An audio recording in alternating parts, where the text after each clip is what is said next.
be one of our MA students who received the City of Culture Scholarship, which is on Limerick Triptych, study of three Limerick painters, John Shinners, Gavin Hogg and Michael Canning, and he's also a very interesting and active artist in Limerick City as well at the moment.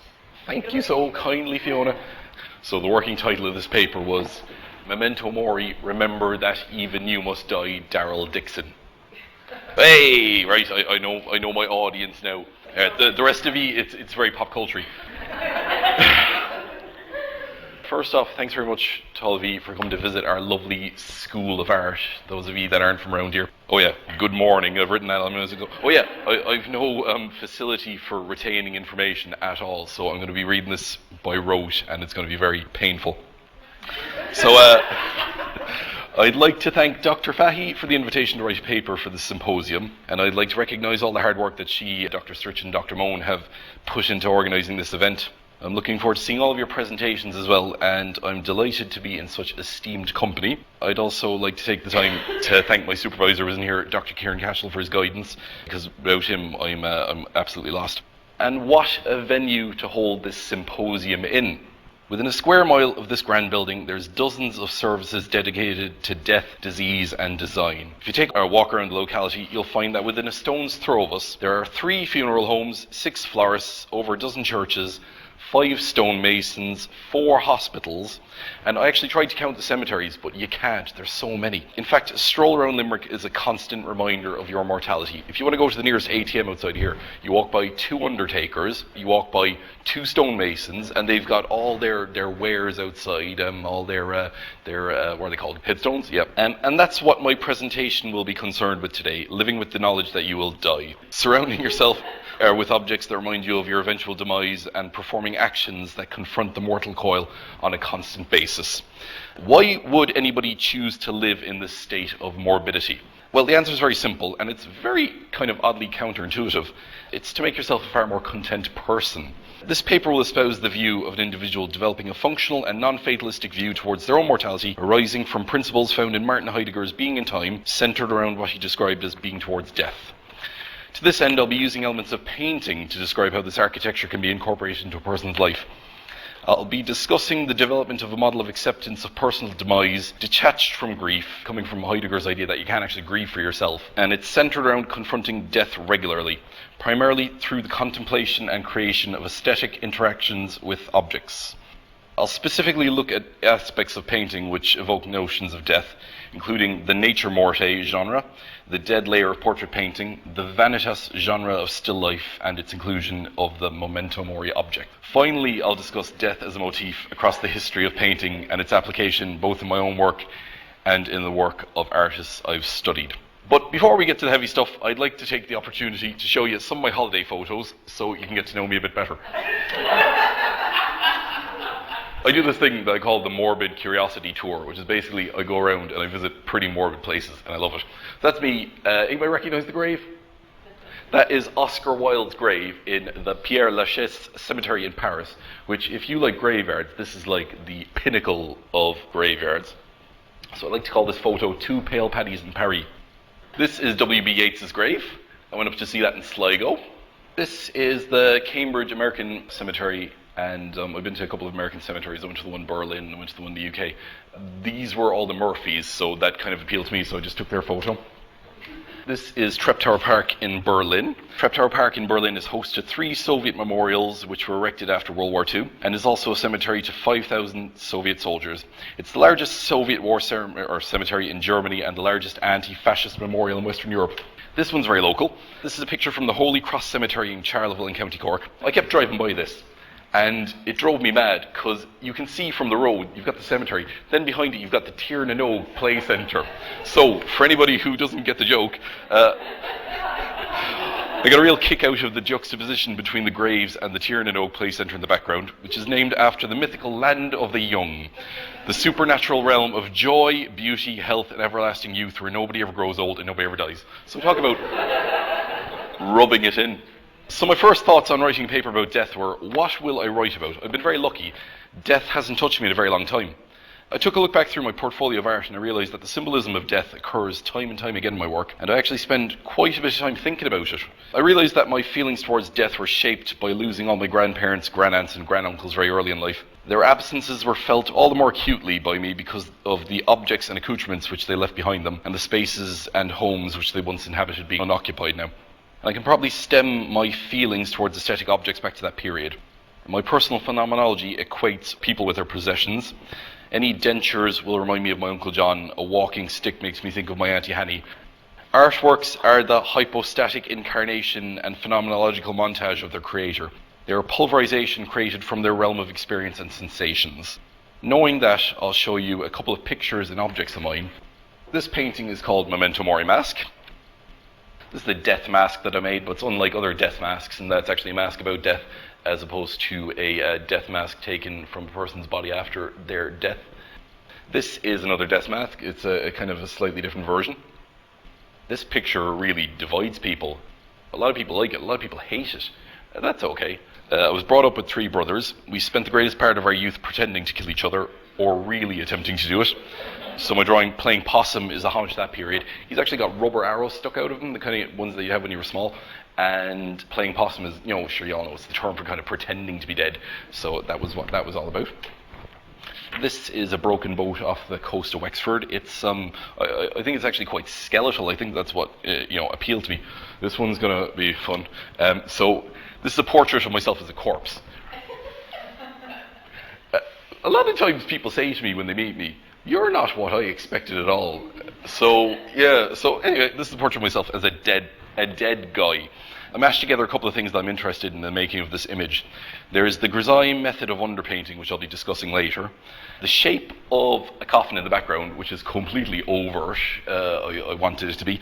And the effigy of the Guy Fawkes. I spent a lot of time living in England, and Guy Fawkes Night was the biggest night of the year. This is a little painting called Memento Mori. I loved holographic stickers when I was younger, so I made a kind of holographic painting.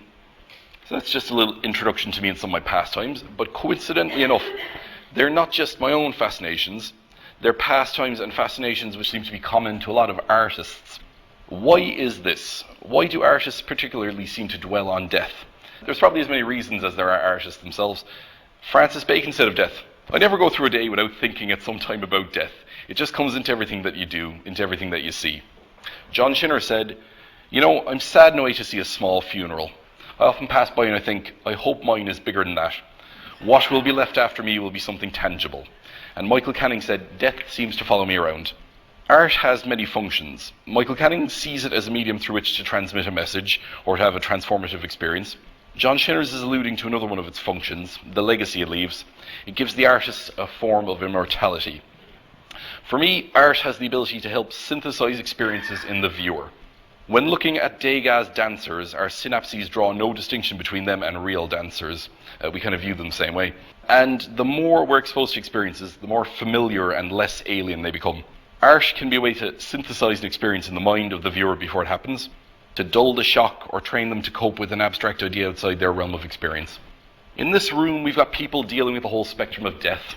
Healers, counselors, educators, therapists, and even an expert on thanatology.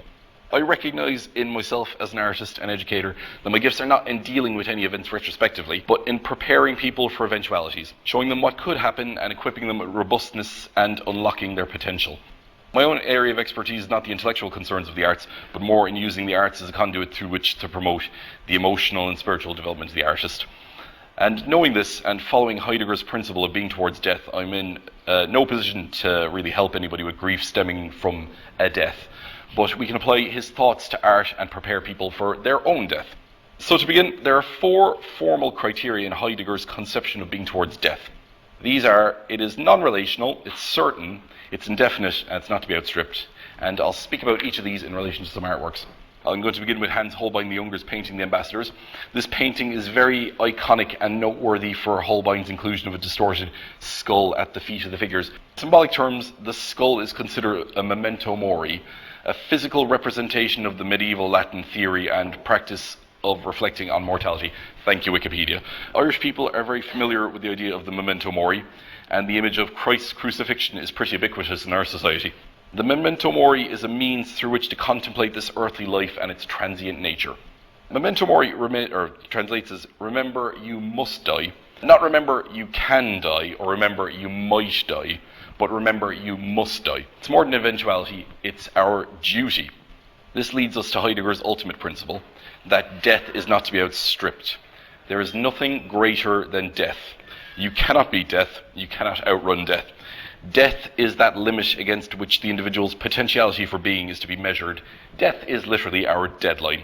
Holbein's painting alludes to the fact that status, wealth, and birthright are not going to spare you from death.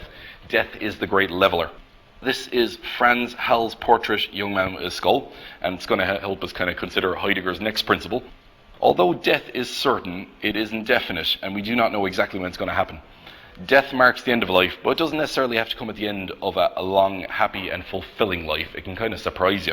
This handsome youth, with his flushed, fleshy cheeks, seems to be the epitome of health, but the skull in his hands, its humanity stripped away, it becomes an empty vessel which contrasts sharply against his vitality and vigour. So another quote from Bacon, I don't think very much about death. I mean, I could say that you're always aware of it. It's just around the corner for you. This is probably one of the most iconic examples of a vanitas still life. This is by Peter Clay. His vanitas still life combines the symbolism of the memento mori with the genre of the still life. The still life genre is also referred to as the nature morte, translating to dead nature. So as part of a complete artistic education, we can contrast the nature morte to the drawing of the nude human figure, which is more commonly known as the life study. So the two polar ends of your arty education, you got the life study and, the death study, really. Clay's painting is an attempt to make the viewer contemplate their own death, by reminding them that this skull was once a person too. The compass and quill are there to manipulate you and make sure you imagine a life lived. But in Heideggerian terms, death is non-relational. So death cannot be experienced through the death of others, but only through your relation to your own death. Being is time, and time is finite. For human beings, time comes to an end with our death. This is true in our human perception of time and temporality, with time seemingly moving in a linear mode. Heidegger thought that to be an authentic human being, we must constantly project our lives onto the horizon of our death, attempting to confront finitude and trying to make a meaning out of the fact of our death. This is what Heidegger famously calls being towards death. In painting a portrait in the traditional method, we begin by confronting the horizon of our death head-on.